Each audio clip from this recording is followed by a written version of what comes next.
शिखंडी बन गए। यक्ष ने कहा कि मैं तुम्हें एक दिन के लिए पुरुष बनाता हूँ और तुम अपनी पत्नी से कह देना कि तुम्हें कंफ्यूजन हुआ है, तो ये जो युद्ध की स्थिति बनी है, ये युद्ध की स्थिति टल जाएगी, युद्ध टल जाएगा।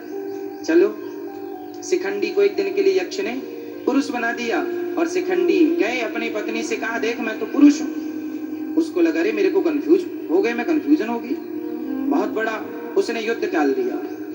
अब शिखंडी दूसरे दिन चले गए कि भाई आपने तो हमें एक दिन के लिए पुरुष बनाया था, अभी अपना पुरुषत्व वापस ले लो। तो वो यक्ष रो रहा था। यक्ष ने कहा कि मुझे कुबेर ने श्राप दे दिया है, क्योंकि यक्ष कुबेर के अंतर्गत आते हैं। कुबेर ने कह दिया है कि तुम स्त्री कैसे बन गए, तुम तो पुरुष थे, क्योंकि यक्ष ने अपना पुरुषत्व दे दिया शिखंडी को और शिखंडी का स्त्रीत्व ले लिया स्वयं। अदला बदली हो गई, एक बन गया पुरुष, एक बन गई स्त्री। तो कुबेर ने कहा कि जाओ, तुमने अपना पुरुषत्व शिखंडी को दिया है, अब जब तक शिखंडी जिंदा रहेगा तब तक वो ही पुरुष रहेगा, तुम स्त्री। जब वो मरेगा तब उसका पुरुषत्व तुम्हें प्राप्त होगा। अब वो बोला अब तो मैं नहीं ले सकता, श्राप लग गया, कुबेर ने मना कर दिया है। तब से फिर शिखंडी स्त्री रूप में पैदा हुआ था, पर सारी जिंदगी वो पुरुष रहा, सारी जिंदगी वो पुरुष रहा। पहले स्त्री था, बाद में क्या हो गया, पुरुष। वही शिखंडी भीष्म पितामह के सामने जाकर खड़ा हो गया, अर्जुन के रथ में, अर्जुन के रथ में खड़ा हो गया। और भीष्म पितामह ने बाण इसलिए नहीं चलाया क्योंकि वो कभी स्त्रियों पर बाण नहीं चलाते थे। दुर्योधन ने कहा कि पितामह ये स्त्री नहीं है, ये तो अब पुरुष हो चुका है। नहीं नहीं नहीं, भले पुरुष हो गया पर पैदा तो स्त्री हुआ, पैदा तो स्त्री हुआ। तो शिखंडी पर बाण ना चलाकर पितामह ने अपना प्रतिज्ञा पूरी की कि वो कभी स्त्रियों पर प्रहार नहीं करते, और उसका फायदा अर्जुन को मिला।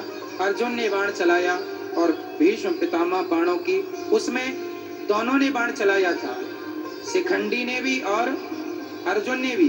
तो शिखंडी जो पिछले जन्म में अम्बा थी, उसकी इच्छा थी कि भीष्म पितामह मारे जाएं मेरे हाथों, तो उसके हाथों मारे गए।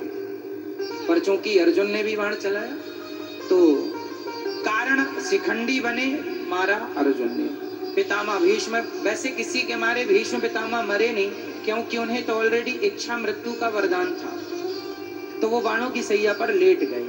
और भीष्म पितामह जब बाणों की सैया पर लेटे तो दोनों तरफ कौरवों की सेना, पांडवों की सेना, कौरवों का पक्ष और पांडवों का पक्ष, दोनों पक्ष में शोक की लहर दौड़ गई, दोनों पक्ष रोने लगे।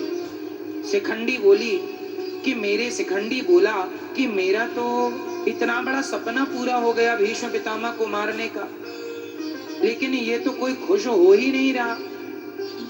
पितामह भीष्म बाणों की सैया पर लेटे हैं, शिखंडी पहुंचे, भीष्म पितामह ने माफी मांगी। भीष्म पितामह ने कहा शिखंडी मैं अपराधी हूं, तुम्हारा पिछले जन्म का मुझे सब ज्ञात है। अच्छा, शिखंडी को अपना पूर्व जन्म याद था, वो जो माला कार्तिकेय जी ने दी थी, वो जिस स्तंभ में थी, इनके दूसरे जन्म होने पर शिखंडी ने वो माला खुद से गले में पहन ली थी। कुल मिला के शिखंडी को अपना पूर्व जन्म याद था कि मैं कौन थी, मैं क्यों जन्म ली हूं, तब तो मारा, नहीं तो क्यों मारते। तो भीष्म पितामह कहते हैं कुल मिला के आपने किसी को सताया तो उसका देखो दंड मिलता है। भीष्म पितामह भले दिग्गज थे, भले भक्त थे, भले कुछ भी था, लेकिन उन्होंने गलतियां की। भीष्म पितामह से एक गलती ये हुई कि अम्बा का जीवन बिगाड़ा, दूसरा गलती ये हुई कि भरी सभा में द्रौपदी की साड़ी खींचते हुए देखते रहे, तमाशा। तीसरी गलती ये थी कि दुर्योधन गलत करता गया, उसके हर अपराध को सहते गए।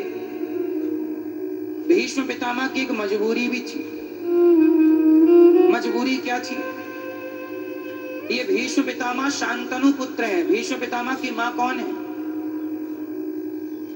भीष्म पितामह की मां कौन है?